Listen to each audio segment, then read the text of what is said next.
I'm honestly, at this very moment, I'm at a loss for words. I won't be here in a few minutes, but, I'm just taking time to kind of look back at the last couple weeks. And it honestly shocks me how so many people in this fan base just accept mediocrity. Like, it just, I'm just flabbergasted, truth be told. Because what we saw tonight, like, I don't even know. I don't even know anymore. All I know is that I am counting down the weeks to the end of this season because I'm ready for this season to be done. This playoff run has been so terrible. Like, it's not even funny.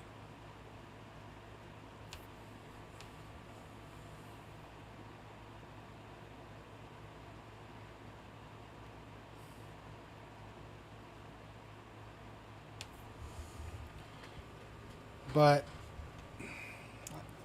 there's been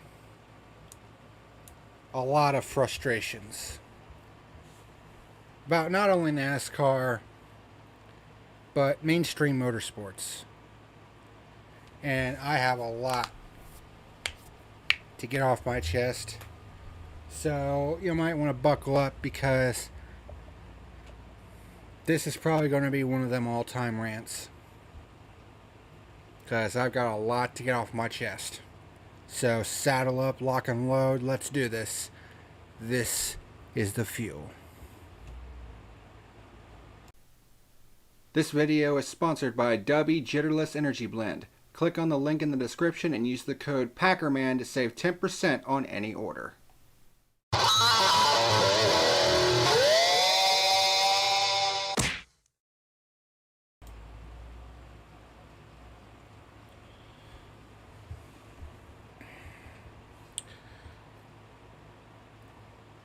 What's happening, ladies and germs?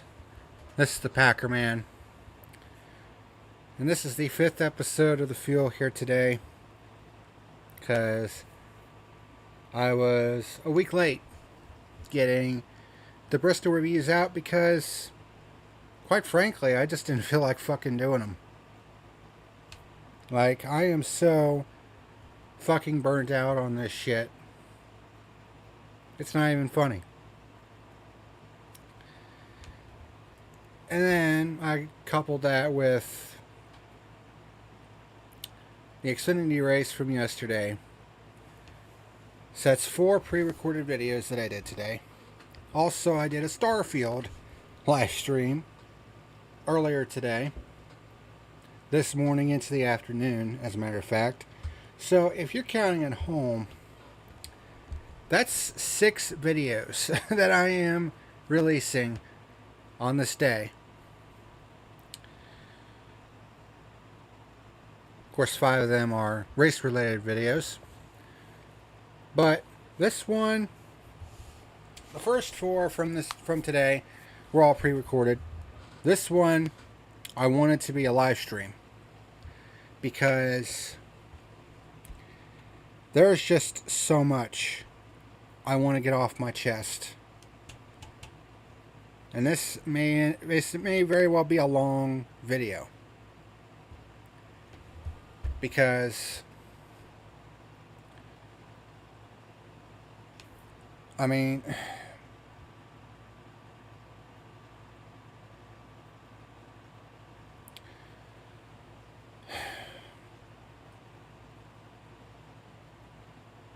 like, where do I even begin? Where do I even begin at this point? Because I've been looking back through this year and looking back at all three of the main motorsports that I typically follow: NASCAR, IndyCar, and Formula One.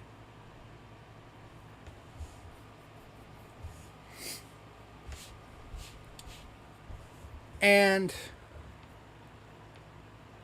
all three of them have been absolute dog shit this year. Every last one of them. For a variety of different reasons.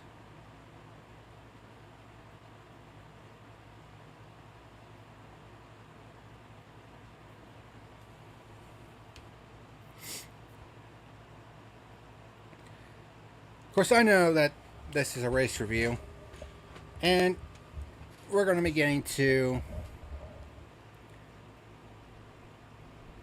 the race review for today. But truth be told, it's kind of not the important thing that's going to come out of this video.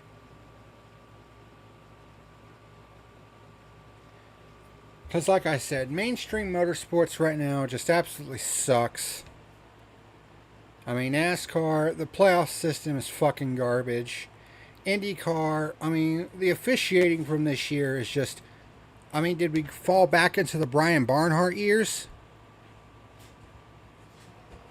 Like, holy shit. The officiating in IndyCar this year has been absolute dog shit. And don't even get me started on Formula One. I mean, yeah, we had the one race in Singapore where the Red Bull cars, were not in contention, all this other shit. Don't even give me that. It's one race out of 16! And of course, what happened this week? Fucking Verstappen wins law yet again.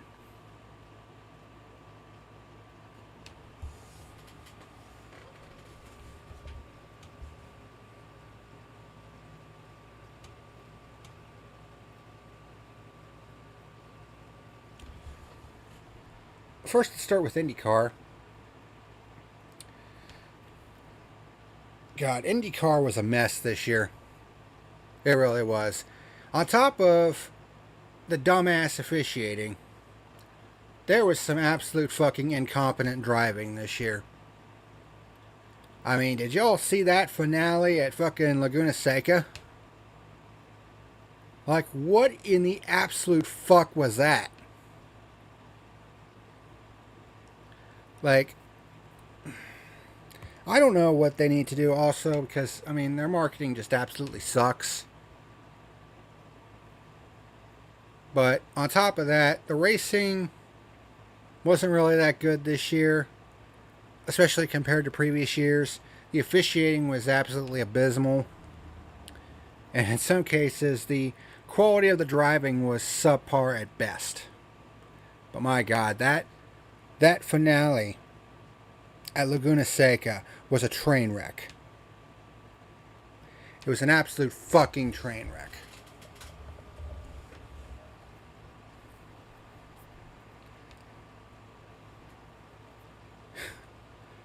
And then there's Formula One. And you have these fucking F1 elitists that always try to tell you that it's good. But, well, the battle for second on back is pretty good. Nobody's going to fucking care if it's just one guy and one driver dominating. Nothing kills interest in a sport, especially a motorsport, than one team completely fucking dominating all the time. I mean, when we look back on it years down the road and, say, how incredible the run was, yeah, absolutely we will. But here in the moment, it's fucking boring as shit.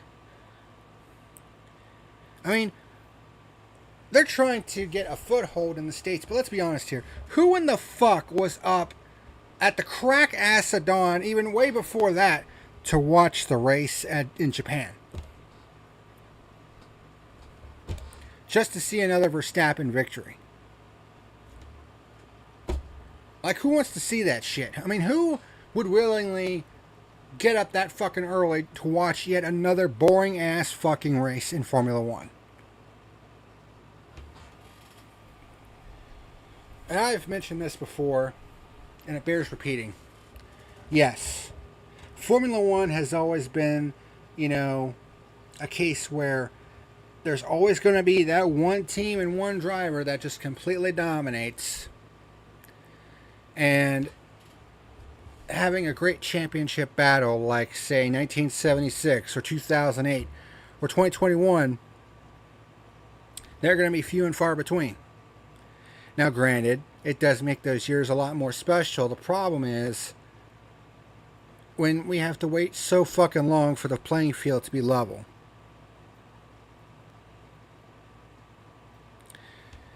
And yes, we had to go through the Mercedes years of them completely dominating.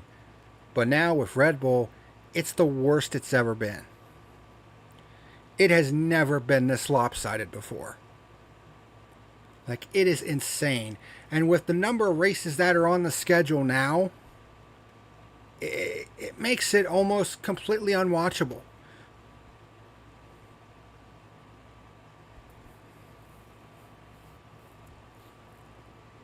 Now, I'm the type of person that loves to watch motorsports, but, I mean, right now, Formula One sucks. IndyCar sucks. And especially NASCAR fucking sucks. I mean,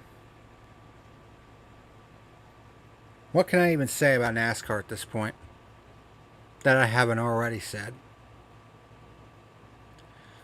Like, there's so many things that I take issue with NASCAR. And the officiating a lot of times is just brain dead. The racing is absolute dog shit. The playoff format sucks. Like, I don't even know, man. It's just, right now, mainstream motorsports just completely sucks. I mean, it's one of the reasons why I'm honestly considering not covering NASCAR next year. I haven't completely decided on it yet because I don't know. I don't know what to do. I really don't. But it's something that I've been weighing on my mind because right now, covering this fucking company just feels like a chore at this point.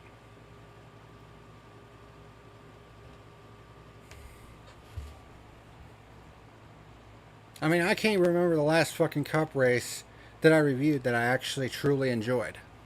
Nashville?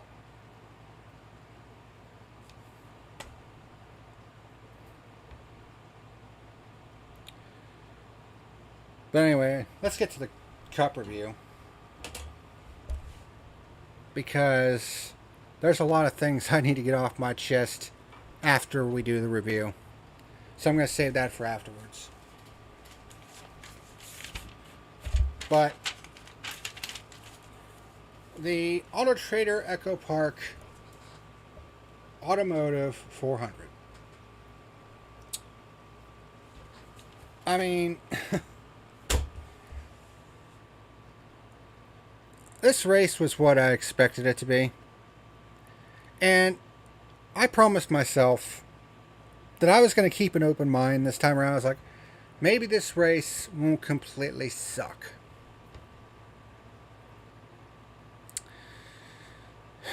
But it did. It was the usual caution-filled mess. Choo-choo trains. The leader getting out to huge leads. I mean,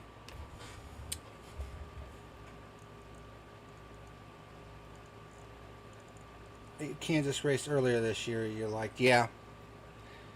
Yeah, the Kansas race earlier this year I liked. The second one, not so much. Nashville, right now might be my favorite race of the year so far in NASCAR.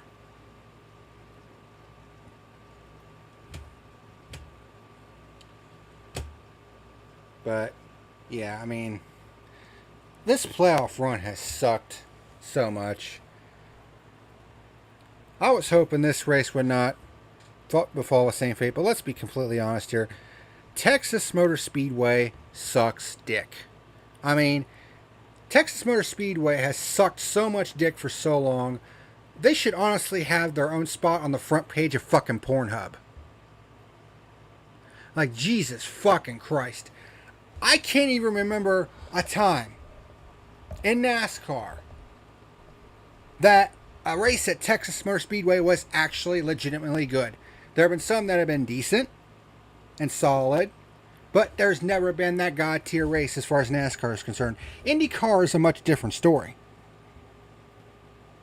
Like, I remember a race one year, it was one that Graham Rahal won after an absolute crazy battle with James Hinchcliffe. I mean, that was a fucking god tier IndyCar race at Texas. I mean, IndyCar was built for Texas. Texas was built for IndyCar. Texas was not built for NASCAR. And after they lowered the banking in 1 and 2 in 2017 and also put the PJ1 in the upper groove, which permanently stained the track and made that upper groove pretty much impossible to run in. I mean, it completely ruined what semblance of a track that they had. Like I said yesterday, it was a broken fucking track. And it still is. Now, this race sucked. But was there any semblance of good racing in this race? At all? Yeah, there was. Believe it or not. There was one part of this race that was actually enjoyable. I was like, okay, this is some good racing. That part.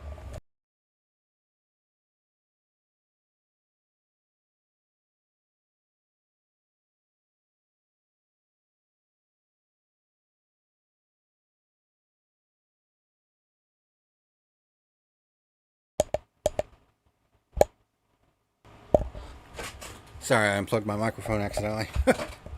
Lol. But anyways,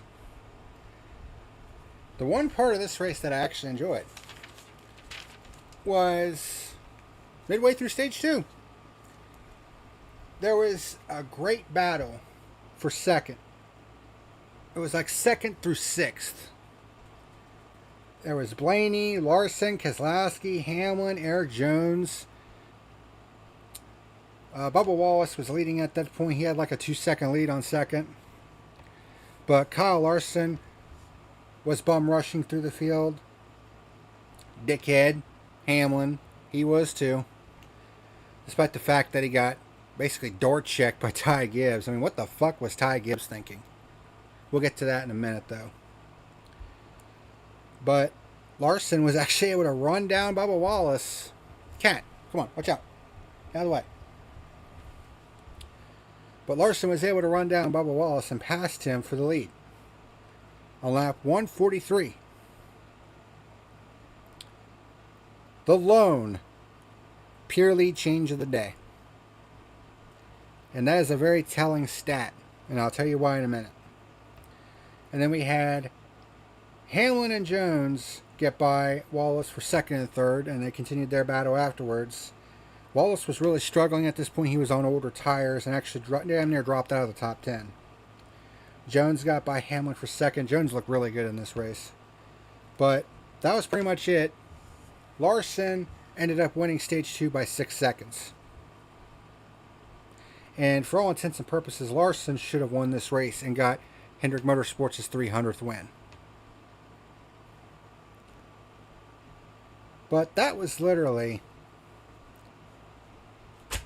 the only good part to this race. Yes, there was a point in this race where it was actually enjoyable. Believe it or not. let's go ahead and look at the race stats while we're at it. Look at that top number.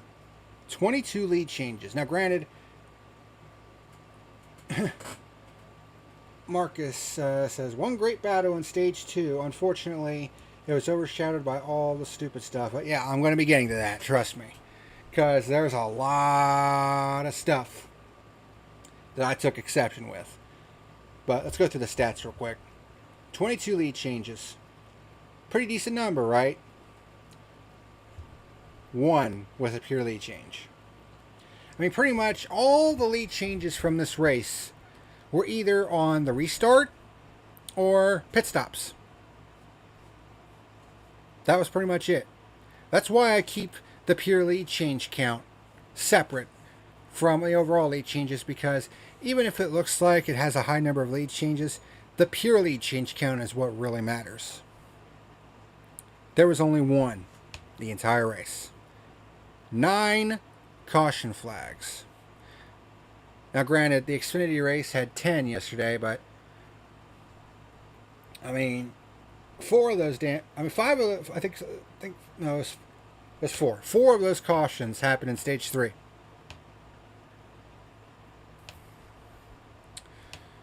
There were over 2,100 green flag passes. Comes out to 10.2 on average per lap, which is decent. And Bubba Wallace led 111 laps.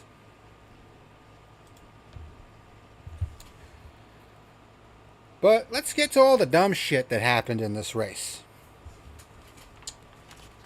And it is a long list.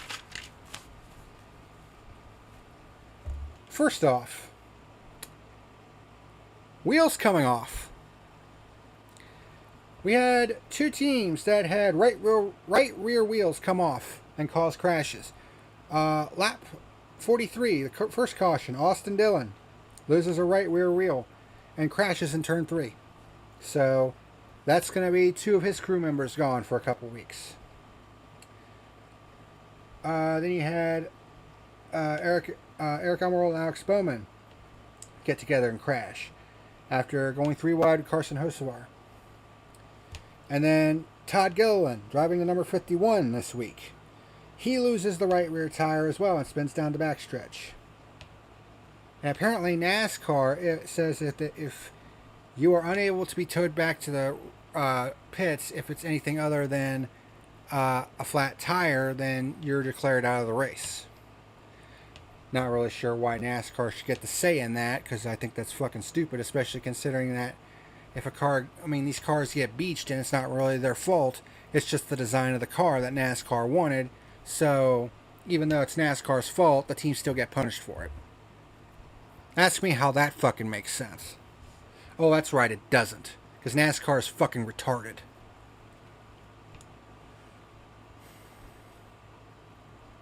Kyle Busch, he reported having some kind of problem on his car. And he spun out on lap 74, backing it into the outside wall. So that puts him in a hole. And then on the ensuing pit stop after that, there were split strategies for the stage points. There was contact between Denny Hamlin. Cats, quit. There was contact between Denny Hamlin and Ty Gibbs on pit road, teammates. Ty Gibbs, for whatever reason, finished his pit stop. Now, normally, when you come out of the pits, you're supposed to be over on the right side near the grass, right? He, for some reason, was in the middle of the fucking pit lane. And when Denny Hamlin came out of his pit, bam! Hit him really fucking hard in the right side of Denny Hamlin's car. It actually put Ty Gibbs out of the race because it bent something in the control arm. And it significantly damaged Hamlin's car. Now, it didn't really seem to affect it too much, considering that he was still able to run up front. But, I mean, typical rookie fucking mistake. I mean, Ty Gibbs, he may have all the talent in the world, but there's some shit that he does that makes me think he was born in a barn. And that was one of them. Like, especially when it's your fucking teammate who's in the playoff and has a shot at winning the championship this year. Pretty brain dead move by Gibbs right there. So we have a 1-lap shootout for the stage end. Reddick gets the push and wins stage 1, and then apparently people just aren't paying any fucking attention whatsoever. Because after the stage was over, Eric Jones, I don't know what he was doing, but he forgets where the brakes are, hits the back of Keselowski, which sends Keselowski into Truex, and Truex ends up spinning out. He ended up getting a flat right rear tire, but he was fortunately able to get back to pit road without too much damage. And at this point, I'm like, this is fucking embarrassing. Like, these are supposed to be the best stock car drivers in the world, supposedly, but this is fucking amateur hour at this point. So,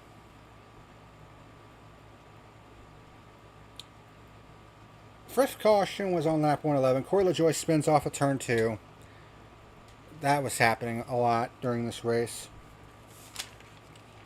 Then we actually ended up with the longest green flag run of the day, which followed into the best part of the race, which I was talking about. That had all the great racing. And Larson won stage 2. So we get to the start of stage 3. It was a hornet's nest of a restart. Chastain at this point was reporting a throttle position sensor problem,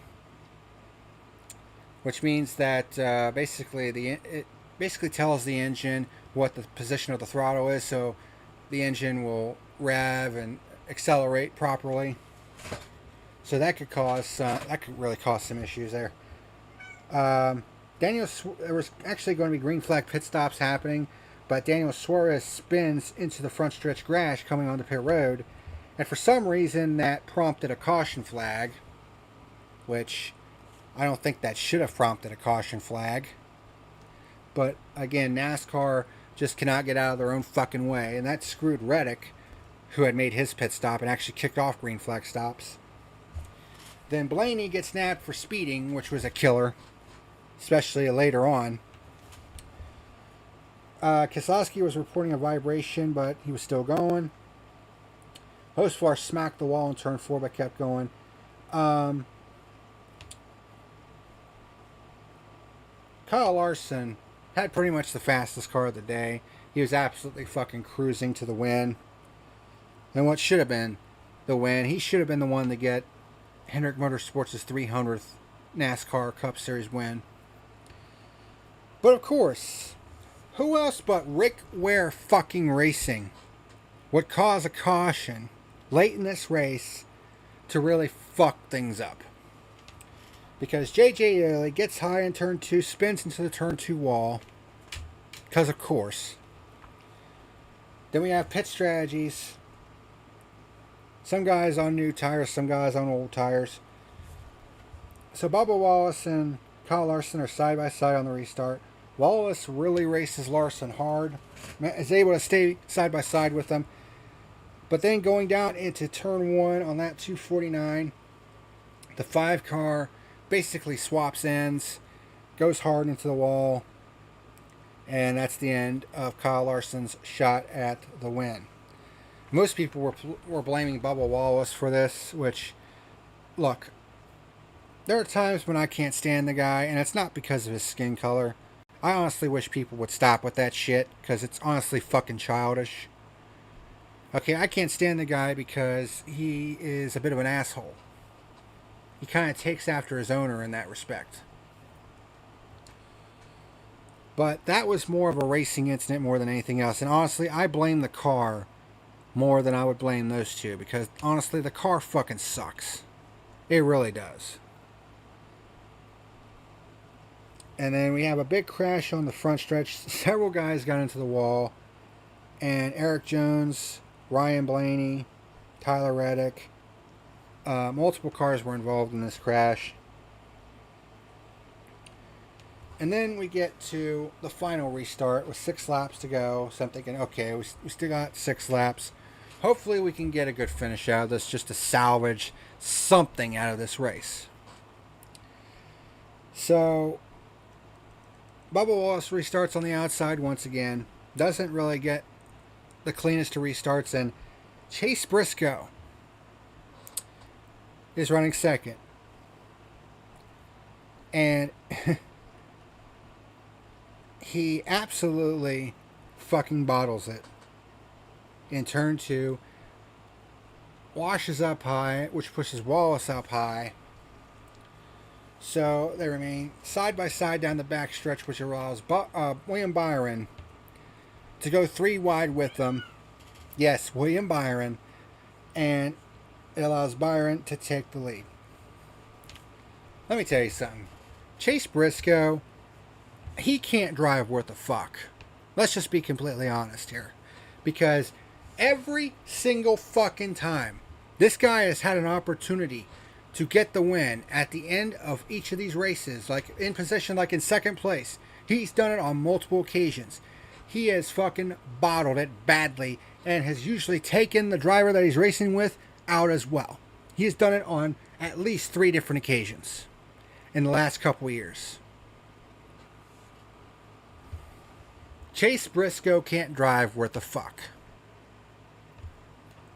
And he does it yet again. Fucks himself over, fucks Bubba Wallace over, and William Byron ends up stealing this race win.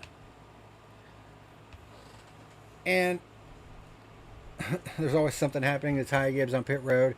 Last year's Texas race, he door slams Ty Dillon and got fined for it. Yeah. In this case, he just, I don't know what the fuck he was doing there, and he ended up taking himself out. But, I mean, William Byron, I mean, he has 6 wins. This is his 6th win of the year. And I swear to God, half of them have been wins that should have been Larson's wins.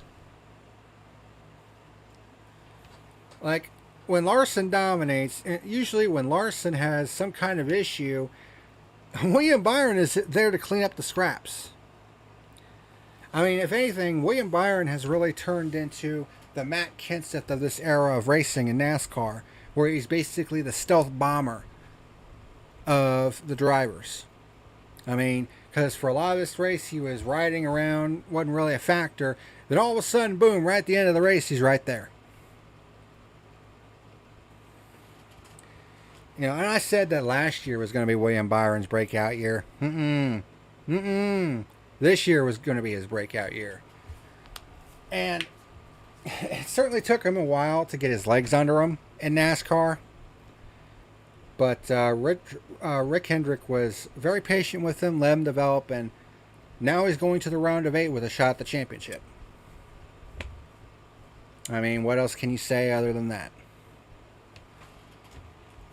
But yeah, this race fucking sucked dick. But we knew it was going to. But some people still try to defend this race because of the, anarchy and the chaos of the playoffs, and all this other shit. And it's like, no. Was there playoff drama? Sure, but it wasn't from fucking good racing, I'll tell you that much. It was more from just subpar, mediocre bullshit racing more than anything else. And anybody who thinks otherwise is fucking delusional. So, my final rating for this race is a 1. I mean, I honestly considered giving it a 0, but I'm going to give it 1 point because of that one battle in the middle of stage 2, but that's basically it. That was literally the only thing that I really enjoyed about this race. Other than that, this race fucking sucked dick, but we all knew that going in.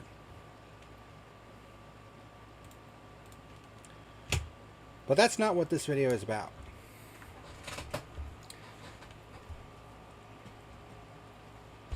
I partially went into some of the things I wanted to get off my chest before we did the review about how mainstream motorsports just absolutely sucks. Well, there's been a couple of things from this past week that have really fucking pissed me off. And that I really need to get off my chest.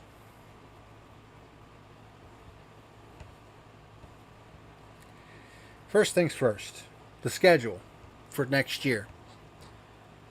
It was supposed to be out by now. But apparently they're still having some kind of logistics issues with it. And now we're hearing that it may be a few more weeks. I mean, we're almost into fucking October. Like, this is the latest that I can recall NASCAR waiting to release the next year's schedule. And it's honestly a little bit ridiculous. I mean, I realize that, they have some logistics to work through, considering that the Olympic Games are next year. And NBC covers the Olympic Games. Unfortunately, the Olympic Games also falls on the NBC side of NASCAR coverage. So they're going to kind of have to work around that. I would imagine that NASCAR is probably going to take those 2 weeks off. Kind of like a pseudo F1 style summer break. Which honestly I think they should incorporate anyways. Because, I mean, considering how fucking grueling the schedule can be, I mean, how about giving these teams and drivers a couple weeks back to back, give them a chance to kind of rest and recharge the batteries? Why not do something like that? But that's honestly, a minor thing, compared to a couple of things that went down this week. Mainly during the Bristol weekend. Firstly, and I didn't go over this in the Bristol Cup review because I wanted to save it for this. Denny Hamlin, in his post-race interview, when he was interviewed on the front stretch, and the response to that from a lot of people. He got booed out of the fucking building, because of course he did. Because he's an asshole and deserves to get booed out of the building. And he responds with an absolute sickening response. He basically says, I beat your favorite driver. All of them. Now, that in and of itself isn't that bad, even though it still makes him look like a complete and total fucking prick. What absolutely irritates the fuck out of me is the response from the industry to that. You had people actually praising this motherfucker for saying, oh, that was a funny phrase. I think I'm a Denny Hamlin fan now. And you have all these media outlets going, yeah, Denny Hamlin is the best thing in NASCAR right now. Like, are you fucking serious? This narcissistic fuck is the best thing in NASCAR right now. Are you fucking kidding me? Why are we enabling this fucking bullshit? The only thing that this is going to do is just make Hamlin's head grow even bigger than it already fucking is. And that's ultimately also the big problem. He's a fucking egomaniac with it now. You saw it after the fucking race at Bristol where he had that fucking, post-race interview. Yeah, I beat all of your favorite drivers. Yeah, fuck you, Hamlin. I swear to God, I cannot stand that motherfucker.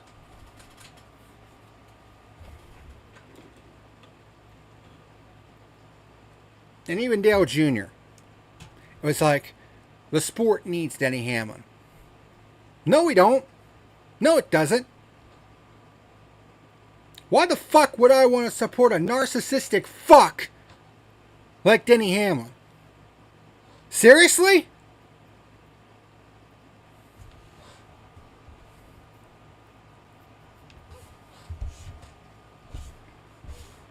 And there are people that were saying, oh, I think I'm a Denny Hamlin fan now. people in this fan base like, I'm a Denny Hamlin fan now because of that statement he made in that post-race interview. Like, I'm just going to be completely real with you. I don't give a fuck who I offend. If you honestly say that you have become a Denny Hamlin fan because of what he said in that post-race interview, you are a fucking retard. That's honestly what this fan base is. This fan base is full of nothing but a bunch of fucking retards. I honestly wouldn't be the least bit surprised if they were all dropped on their fucking head as a child.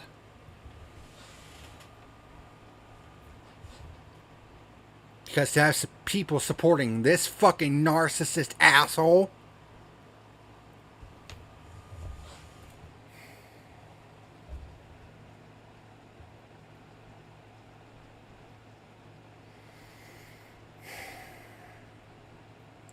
But speaking of narcissist assholes, there's a bit of sad news in NASCAR this week. Some of y'all might know who Sherry Pollux is. Ex-girlfriend of Martin Truex Jr. She passed away last Sunday at the age of 44 after a long and grueling battle with ovarian cancer. And there was a outpouring of support from everyone in the NASCAR community because her battle against cancer, which, my family has been touched by cancer. I lost my grandmother a couple years ago to pancreatic cancer. And cancer has affected you in some way, shape, or form. Maybe not you personally, but it's touched a member of your family at some point or another. And Martin Truex Jr. put out a statement. Well, we don't know if it was actually Truex or if it was a PR statement. I mean, there's no telling how he felt, because even though he broke up with Sherry, I think it was near the end of last year, I think they still remain close friends after that. And man, it's hard to imagine how he must have felt after hearing of her passing. So he puts a statement out. And in comes Danica Patrick, who for some reason decided to go on a crusade and basically make herself look like a total ass clown, and basically slamming Truex for the statement, saying that it was a cold statement and she wouldn't be the least bit surprised if a PR rep put it out. I'm paraphrasing. And then she also said, well, I'd never really liked Truex anyway. And she ended off with, at least you're free from that now, Sherry. And there were actually people that were defending Danica Patrick, saying, where was she wrong? Where was she wrong? I don't know, making it about her fucking self! Like, are people really that fucking brain dead?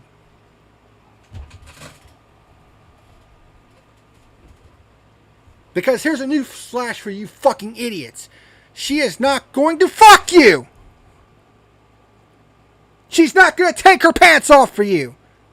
So shut the fuck up!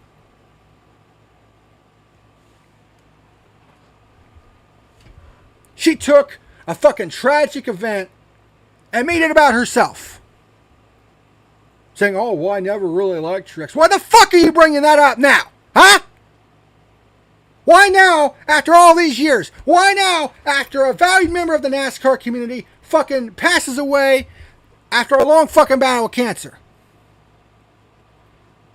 Like, how much of a fucking self-absorbed egomaniac do you have to be to do that kind of fucking bullshit?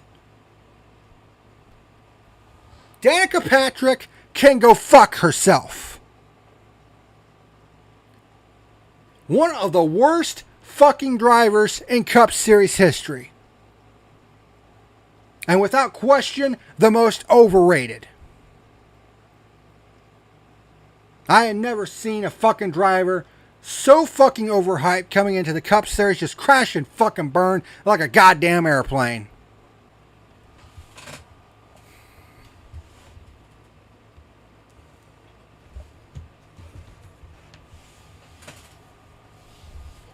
But that's what motorsports seem to be right now.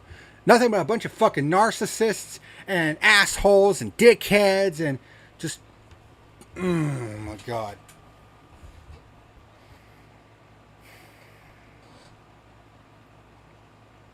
Like, just right now, I fucking hate mainstream motorsports. I really do.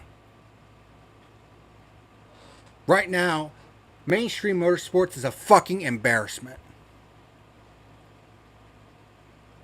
And I'm not just talking about NASCAR. I'm talking about IndyCar and Formula One as well.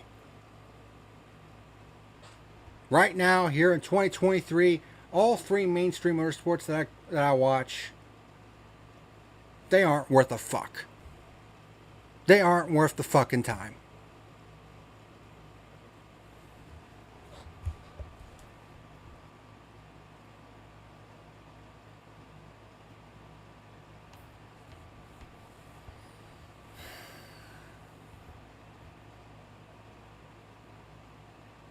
And it's frustrating. Because I have loved motorsports for 30 years. It's supposed to be an escape. It's supposed to be fun. It's supposed to be enjoyable. It's supposed to be something that I enjoy covering. Something that I've done on this channel for 5 years now.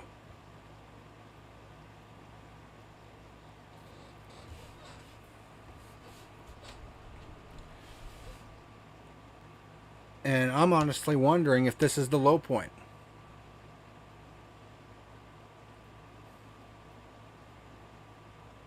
Because I just...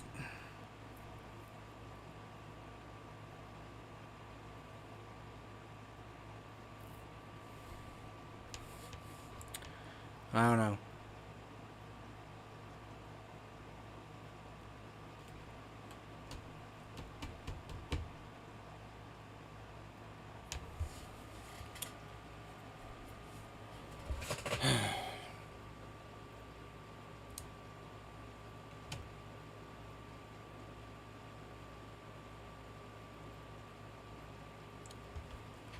I don't even know what to think at this point.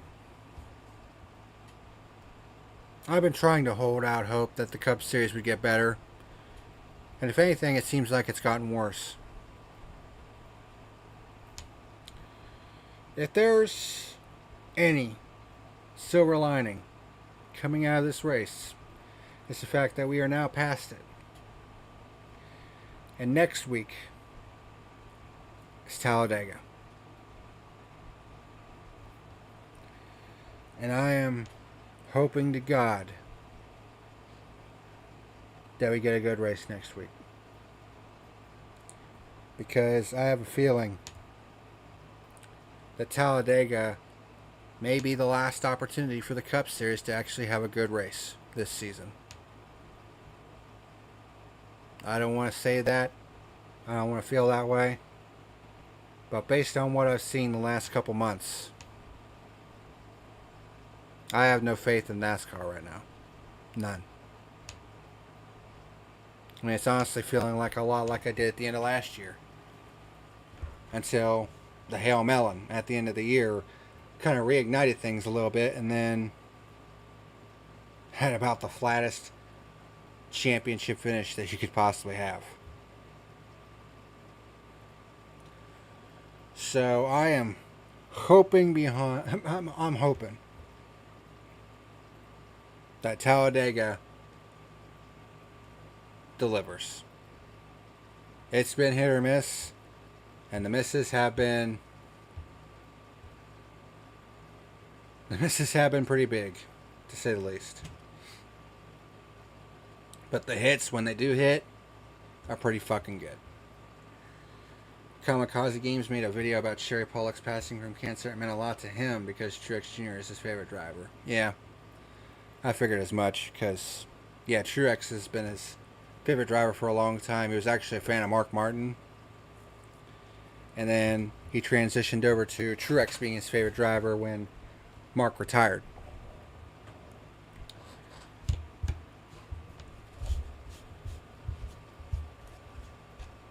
But,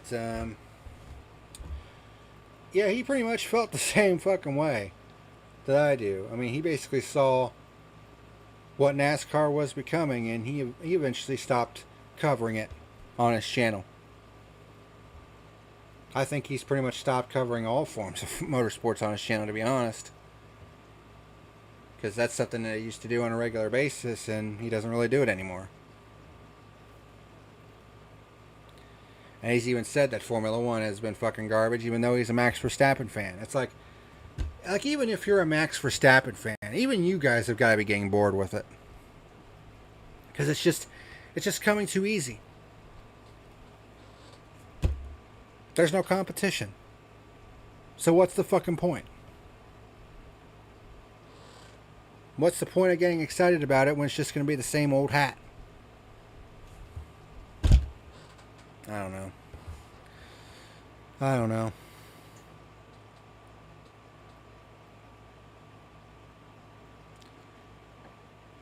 But yeah, I might look that video up here in a minute. But that's going to do it for this video. I just wanted to get all that off my chest. Of course, now I think I've hurt my throat with all the yelling I did. But it's all off my chest now. I feel better. It's always good when you have pent-up frustrations to kind of get them out. That's why I'm glad I have this outlet, this platform, to kind of get all that frustration out. And once it's all out, I do feel better because all that weight is now gone. So hopefully next week, Talladega, I hope it's good. I want it to be good so damn badly. I am desperate for a good race from the Cup Series. Like, I think the highest rating I've given a Cup race this year has been an 8. I have not given any 9s or 10s in the Cup Series this year. In fact, I don't think I've given any 9s or 10s in NASCAR period this year, which is crazy. And we're almost into October. I hope to God Talladega delivers. And that's all I got to say about that.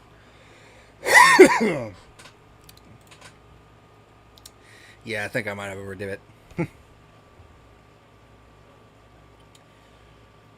Oh well, it is what it is. But that's going to do it for this edition of The Fuel. I hope I don't have to make too many more of these for the rest of the year. I just want to watch good racing, man. I want to be able to come on here and do reviews of great racing and be excited about it and all that good stuff instead of feeling like it's a fucking chore like it feels like it's been this year.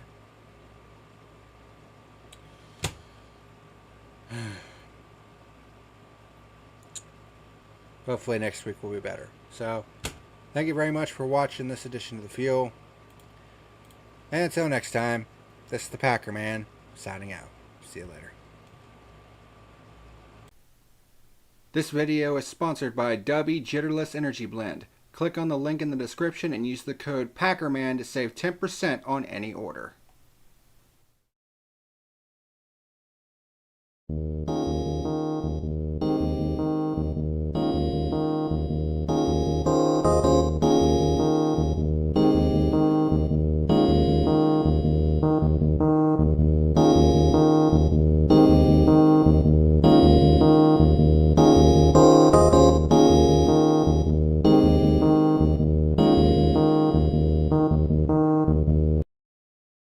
What's happening, ladies and germs? Thank you for watching tonight's video. If you're interested in sponsoring the channel, there is a link to my Patreon down in the description box below. Otherwise, hit like and subscribe if you want to continue watching great content like you saw today. Thank you very much for watching. And until next time, this is the PackerMan signing out.